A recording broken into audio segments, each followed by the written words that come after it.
अध्याय 12 लिंकन की दाढ़ी। बहुत पहले की बात है। एक छोटी सी लड़की थी। उसका नाम था ग्रेस। एक दिन उसने अपने पिताजी के कमरे में एक चित्र देखा। वह चित्र उस देश के एक बड़े नेता का था।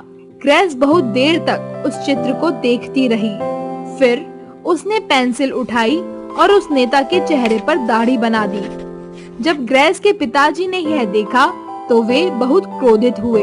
उन्होंने डांटते हुए कहा, ग्रेस, यह क्या बदतमीजी है? यह तुमने क्या किया?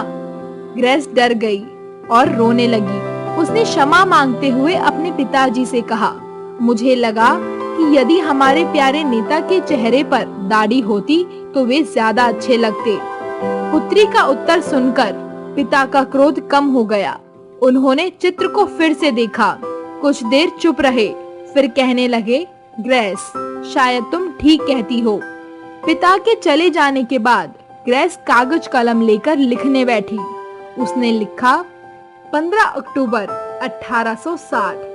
प्रिय महोदय, मैं 11 वर्ष की एक नन्ही बच्ची हूँ। आप हम सबके प्यारे नेता हैं। मैं चाहती हूँ कि आप हमारे राष्ट्रपति बने। आज मैंने आपका चित्र देखा। चित्र में आप बहुत दुबले लगते हैं। मेरा सुझाव है कि आप दाढ़ी रख लें। दाढ़ी से आप बहुत अच्छे लगेंगे।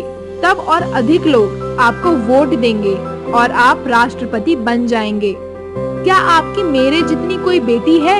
यदि हो तो उसे मेरा नमस्ते कहें और पत्र लिखने को कहें। आपकी ग्रेस बिडल। पत्र मिलते ही नेता ने ग्रेस को तुरंत उत्तर लिखा। पत्र पाकर ग्रेस को तथा उसके माता पिता को बहुत प्रसन्नता हुई। इस घटना के कुछ दिनों बाद नेता ग्रेस के गांव में आए। गांव के लोगों ने उनका खूब स्वागत किया। भाषण के बाद नेता ने कहा, इस गांव में एक नन्ही बच्ची ग्रेस रहती है। उसने मुझे पत्र लिखा है। मैं उससे मिलना चाहता हूँ। यह सुनकर ग्रेस को बहुत खुशी हुई। वह भीड़ के बीच से होती हुई उनसे मिलने पहुंची। नेता ने कहा, नन्ही मुन्नी, आखिर मैंने तुम्हारा सुझाव मान ही लिया।